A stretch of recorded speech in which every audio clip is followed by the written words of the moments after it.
5 6 7 हो गया। अब क्या कर रहा है, माइनस 4/7, इधर भी 7 हम लगा देते हैं। 1 2 3 4 5 6 7 हो गया। अब यहाँ पे क्या कर रहा है, माइनस, अर्थात ऋणात्मक तरफ होना चाहिए। ऋणात्मक तरफ क्या है, अर्थात बाईं ओर होना चाहिए। बाईं ओर कितना निरूपित करने के लिए करा बाबू, 4/7। तो इधर से 4 गिनेंगे, 1 2 3 4, अर्थात जो यहाँ जो 4 आया है, ये जो 4 है यही हो गया -4/7।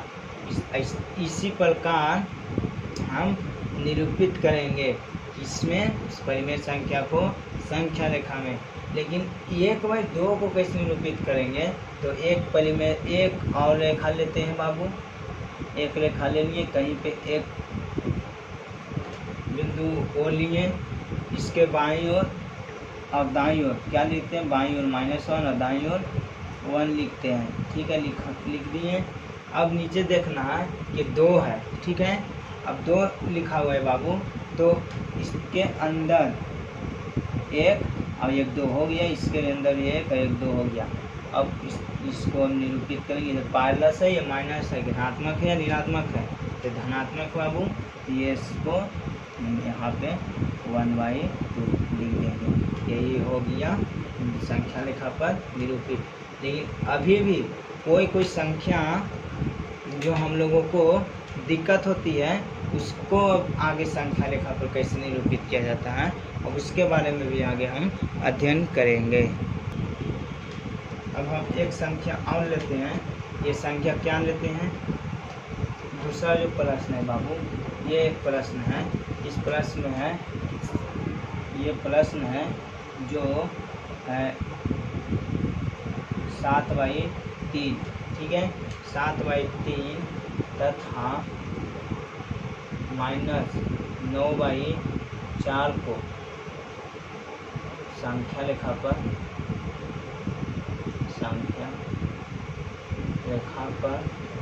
निरूपित करेंगे।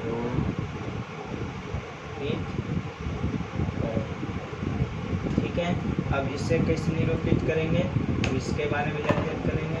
तो पहले देखेंगे एक ही अब मान ले, अब एक ही संख्या रेखा पर दोनों को निरूपित करना है, तो किस प्रकार करेंगे संख्या रेखा पर निरूपित। तो एक ही संख्या रेखा पर निरूपित तब होता है जब देखेंगे दोनों का जो हर का संख्या है जो सेम है, अगर है तब होगा, और नहीं है तो अलग अलग संख्या रेखा पर निरूपित होगा। तो ये अलग अलग है, हाँ है, ये अलग अलग संख्या रेखा पर निरूपित होगा। तो हम पहले 7/3 का संख्या रेखा पर निरूपित करते हैं। तो ये एक परिमेय, ये एक रेखा ले लिए बाबू, कहीं पे एक बिंदु ओ ले लिए। अब क्या करेंगे, कि देखेंगे कि हम क्या बोले, पहले 1 2 लिख देना है, 1, इधर भी -1, इधर 1, ठीक है। अब नीचे क्या है, 3 है, तो पहले हम 3 चिन्ह पहनेंगे, 1 2 3। अभी भी नहीं हुआ तो 7 नहीं बाबू, तो 1 2 3, यहाँ पे क्या हो जाएगा, -2, अभी भी यहाँ आगे जाएगा, तो फिर हो जाएगा यहाँ 1 2, यहाँ हो जाएगा -3। इसी प्रकार इधर 1 1 2, इस प्रकार आगे बढ़ेगा। लेकिन यहाँ पे क्या करना है, धनात्मक में बाबू, तो इधर नहीं बढ़ेगा, इधर ही बढ़ाएंगे, आगे करेंगे, इधर हम आगे करेंगे, तो 1 2, इधर 1 2, इधर क्या है, 7 चिन्ह पढ़ना है, 1 2 3 4 5 6 7, जो यहाँ जो होगा ये हो जाएगा 7/3। ठीक है, समझ गए बाबू। अब देखेंगे 9/-9/4 को एक संख्या रेखा फिर खींचेंगे, कहीं पे ले लेंगे 0, अर्थात वो ले लेंगे, एक और -1 -2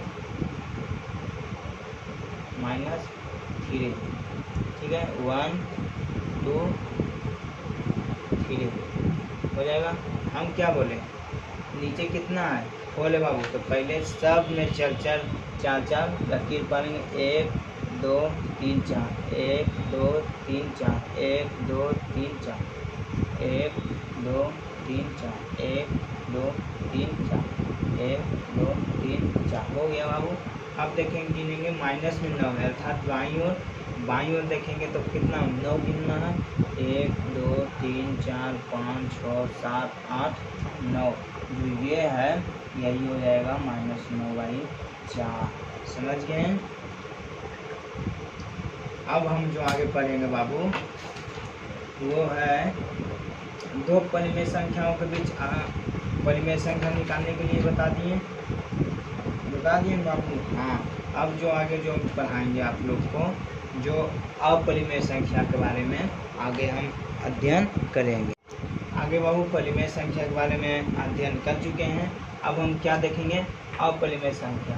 अपरिमेय संख्या किससे कहते हैं वो तो हम बता दिए हैं, नहीं बताएंगे तो फिर से हम इससे अध्ययन करेंगे। अपरिमेय संख्या, तो अपरिमेय संख्या किससे कहते हैं, वैसा संख्या जो P/Q के रूप में हो, P/Q के रूप में हो, P/Q के रूप में हो, लेकिन क्या होना चाहिए, Q का मान होगा जो 0 के बराबर होना चाहिए। ये इसी को क्या कहते हैं, इसी को क्या कहते हैं, अपरिमेय संख्या। ठीक है। अब हम पहला जो अपरिमेय संख्या में जो हम पहला पढ़ेंगे वो हम पढ़ेंगे कि √2 को सिद्ध करना है। क्या सिद्ध करना है कि अपरिमेय संख्या है। तो जो पहला जो प्रश्न है बाबू क्वेश्चन है, सिद्ध करें कि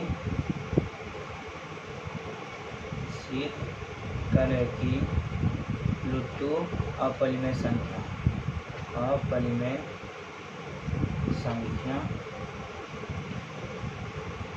है।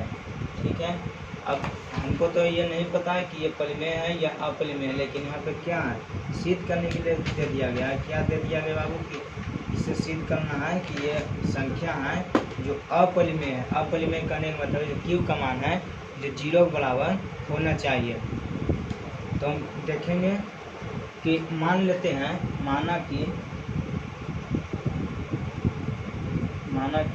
मान लेते हैं कि √2 परिमेय संख्या है, मान लिए बाबू।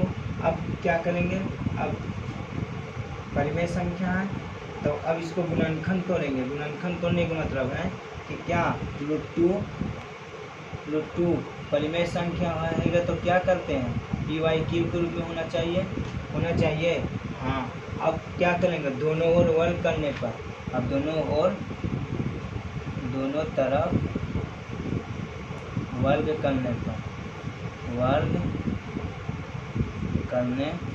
पर अब दोनों तरफ अगर वर्ग करने पर तो दोनों तरफ वर्ग करेंगे अर्थात स्क्वायर करेंगे। तो √2 के स्क्वायर = P/Q के स्क्वायर हो जाएगा। तो √2 का स्क्वायर करेंगे तो 2, P का स्क्वायर करेंगे तो P²/Q²।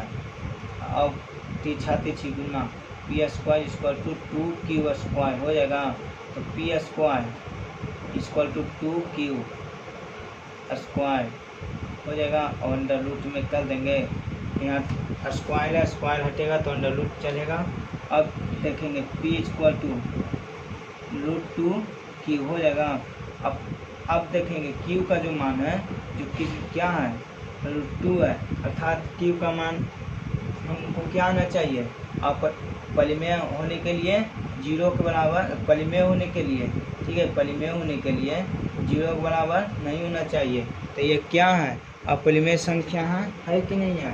क्यों है बाबू, क्योंकि इसका जो मान है, Q का जो मान है जो 0 के बराबर नहीं आया है। ठीक है।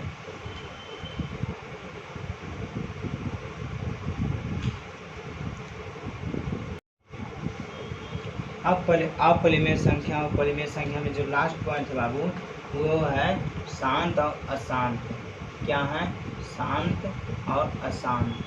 कब शांत होगा और कब अशांत होगा। ठीक है, शांत और अशांत, कब शांत होनी चाहिए और कब अशांत होगा, अब उसके बारे में पढ़ेंगे। तो शांत होगा बाबू जब हर का मान, अर्थात शांत कब होगा? जब शांत होने के लिए क्या, शांत होने के लिए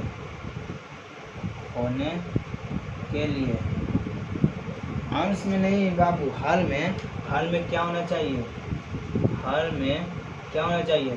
2 के पावर n गुने 5 के पावर m, ठीक है, यही होगा तो क्या हो जाएगा? शांत हो जाएगा। तो हम एग्जाम्पल एक लेते हैं बाबू, 4/7, क्या यह शांत है? इसको हम गुणनखंड तोड़ेंगे, ठीक है, नीचे हल क्या है? 7 है, तो 7 को अगर हम गुणनखंड तोड़ेंगे तो 7 एक मतलब रहेगा, इसका क्या हो जाएगा? 7 गुने 1, तो ये क्या, ये है 2 के पावर n गुने 5 के पावर m के फॉर्म में नहीं है, तो ये क्या हो जाएगा? अशांत हो जाएगा, यानी कि ये कट जाएगा, ये शांत नहीं होगा। अगर इसी प्रकार हम एग्जाम्पल ले लेते हैं 5/160, तो हम इसको क्या देखेंगे? इसको पहले हम छोटा करेंगे, तो 5 3 या 2 32 है बाबू, इसको हम 32 को अगर तोड़ेंगे तो लगेगा 2 मलता में 16, 2 मलता में 8, 2 मलता में 4, 2 मलता में 2।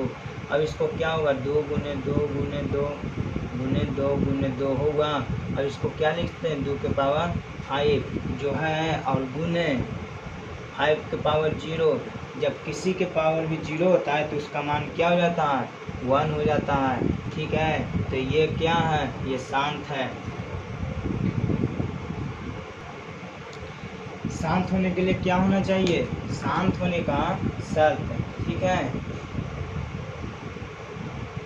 शांत होने का शर्त क्या हो जाएगा? p/2 के पावर n गुने 5 के पावर m, ठीक है। और अशांत होने का शर्त, अशांत होने का शर्त,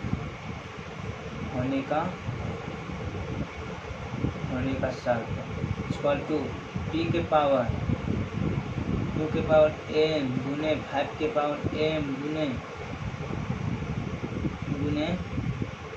क्यू ले देते हैं। क्यू करने का मतलब है जहाँ क्यू कोई संख्या है 2 और 5 को छोड़कर, 2 और 5 को छोड़कर, ठीक है। ये है जो तुम लोग का बाबू लास्ट पॉइंट था, किसका? परिमेय और अपरिमेय संख्या का। अब जो हम पढ़ेंगे आगे बाबू, जो क्या पढ़ेंगे आगे, जो हम पढ़ेंगे जो प्राकृत संख्या, पूर्ण संख्या, पूर्णांक संख्या, इसी प्रकार के आगे संख्याओं का जो ये सब जो पूर्ण संख्या, प्राकृत संख्या जो है, ये सब क्या है? पुनरीक्षण। इसके बारे में अब हम अध्ययन करेंगे। अब कैसे अध्ययन करेंगे, अब वो हम जानेंगे बाबू। लाइक करें, कमेंट करें, शेयर करें। जाते जाते अगर वीडियो अगर अच्छी लगे तो कमेंट में ज़रूर लिखें। शेयर दबाना ना भूलें। धन्यवाद। बेल आइकन को दबाना ना